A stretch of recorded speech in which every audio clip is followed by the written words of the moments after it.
Hi everybody, I wanted to quickly make a video about losing my pet cockatiel because I found a lot of comfort when I first lost her in listening to other people's stories, so I kind of wanted to also do the same for someone else and also just put my story out there for anyone who wanted to hear it. So, my pet cockatiel is named Mimi. She has been my pet for about 7 years. I got her from a neighbor who no longer wanted her. So, her and I were very close. We were together for a very long time. And I just recently moved to New Mexico for grad school. And she was a huge help to me. It was kind of nice having a companion from someone from home who knew me before, as odd as that sounds, but it was really comforting to have someone else here with me who knew me, who loved me, and who I also loved. So, we've been through a lot together, and I was so happy to start our lives in a new state together across the country from where we started. And I've been here now for a little under 2 months.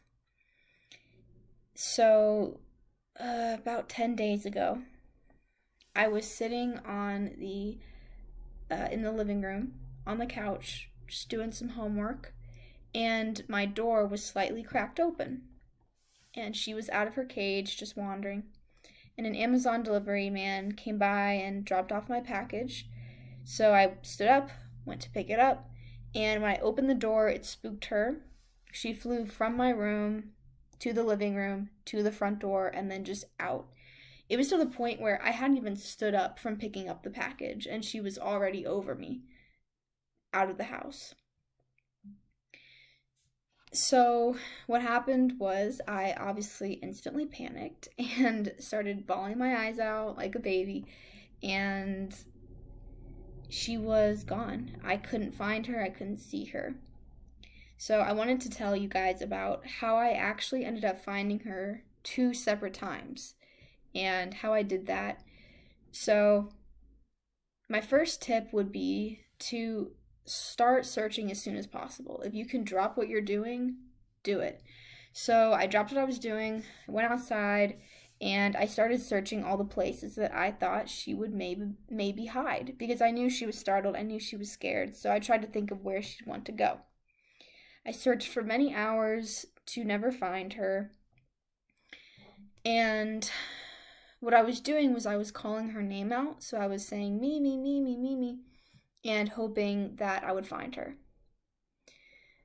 About 4 hours pass, and I hear nothing. Dead silence, and I am exhausted. So I come back to the house, and that was when I started calling the police department, sending out flyers, posting all over Facebook, doing all that stuff. So then, after maybe about 30 minutes of calling everyone and letting people know what had happened, I went to just do another search, and this time I heard her squawk. I walked out of my house, I said, Mimi, and I heard her squawk. And when I did, it was just this feeling of total euphoria. I just started crying, and I was so happy because in my mind, I found her. She's gonna come home, all is well. But unfortunately, it's not always that simple. I'll put a picture on the screen somewhere, but she was super high in a tree, quite close to where I live, so she hadn't gone too far. Something to know about cockatiels is that they can go 3 days without water and they can travel about a mile's radius in a day. So every day that they are missing, they could be 1 full mile further away from where you lost them.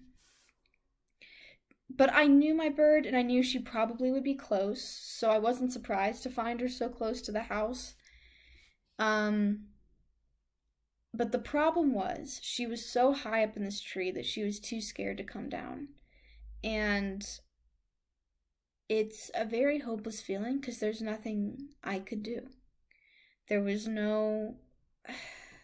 It's not the type of tree I could have climbed, and I couldn't call the fire department because she would just have flown away because she'd be scared. So I stand there for maybe 30 minutes just saying, Mimi, come down. I'm right here, Mimi.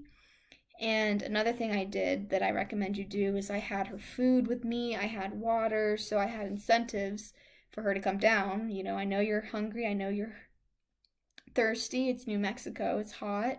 I know you want this, come down. Didn't work, but I tried.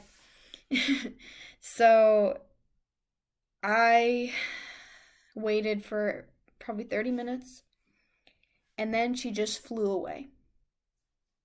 Just gone.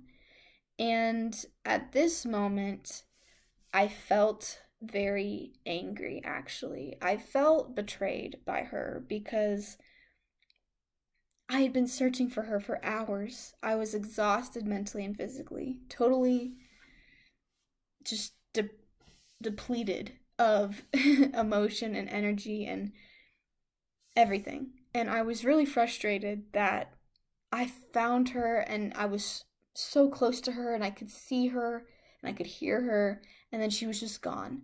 Like all the work I had just done meant nothing.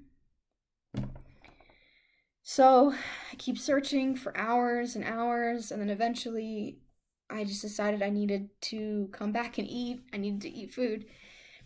And then later that night, I went out again and I found her in another tree. Very close by to the first tree, but once again, very high tree. It's on private property. I can't get to it. I can't climb it. And at this point, it was getting dark. So I was starting to get nervous because I knew her chances of surviving the night were slim. So I really was hoping she would fly down to me. And she didn't. She flew away a second time. And once again, there were those feelings of anger and feeling betrayed by her. So that was a really hard night, to come back to my room knowing she was out there, knowing she was so close, and especially knowing that there are so many predators out there who didn't have a good plan for her. The next morning, I woke up at the break of dawn. 6:30 a.m. I'm walking around, and since then I have not heard a squawk. The first day I lost her that night, that was the last time I heard from her. Last time I saw her. Since then there hasn't been a single peep, and I've come to the acceptance that she's not alive anymore. That, or she's too scared to squawk. But honestly, I mean, if she doesn't squawk, I can't find her. The trees are huge, she blends in, I cannot find her if she doesn't squawk. So I've had to come to the acceptance at this point that most likely I will not find her.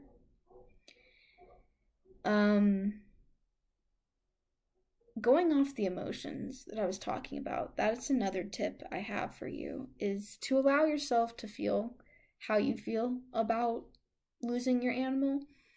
These are family, they're loved ones. We care about them a lot.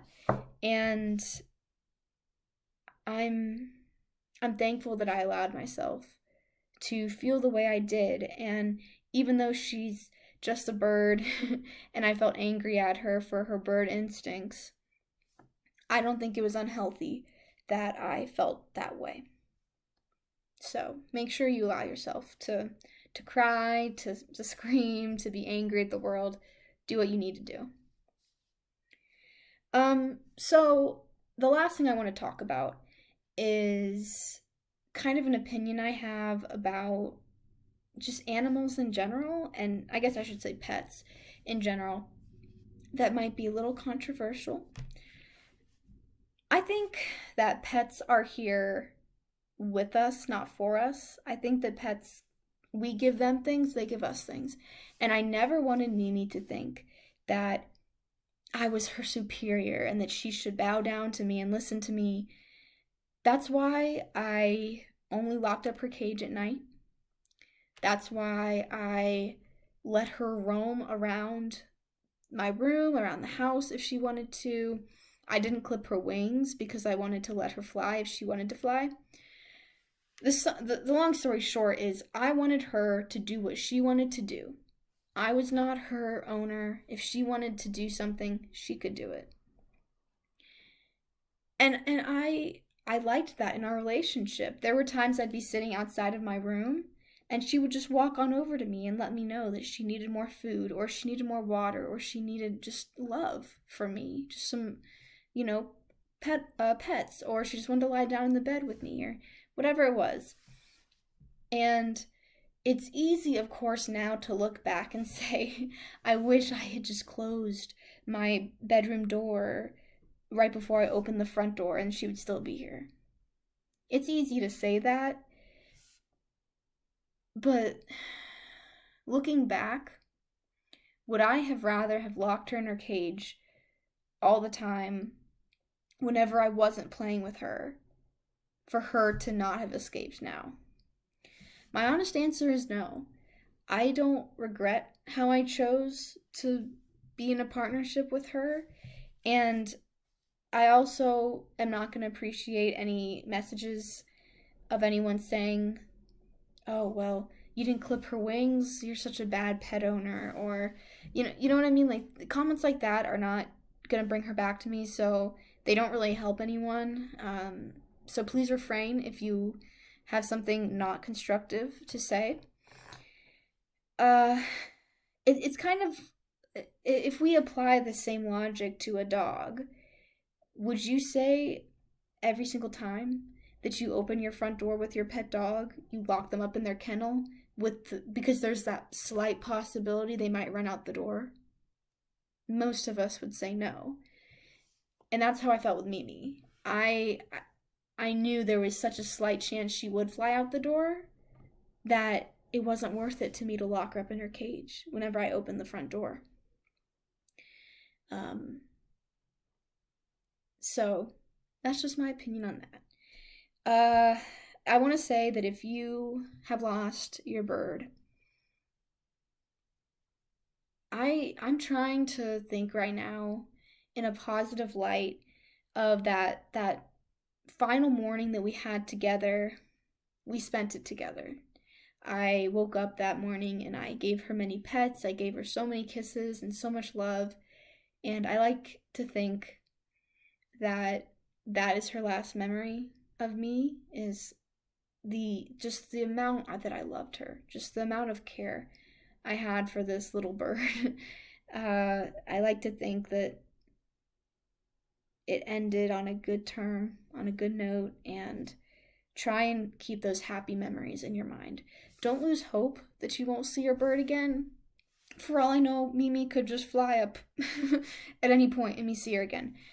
But I've accepted that's probably not gonna happen. But stay hopeful. Keep the good memories in your mind. And I wish you all the luck on finding your cockatiel if you have lost a cockatiel, or just your search to maybe find a new partner, a new bird. Thank you guys so much for listening. This is my story. I hope some of the tips I told you were helpful throughout this, and I hope this inspired you in some way. All right, thank you guys.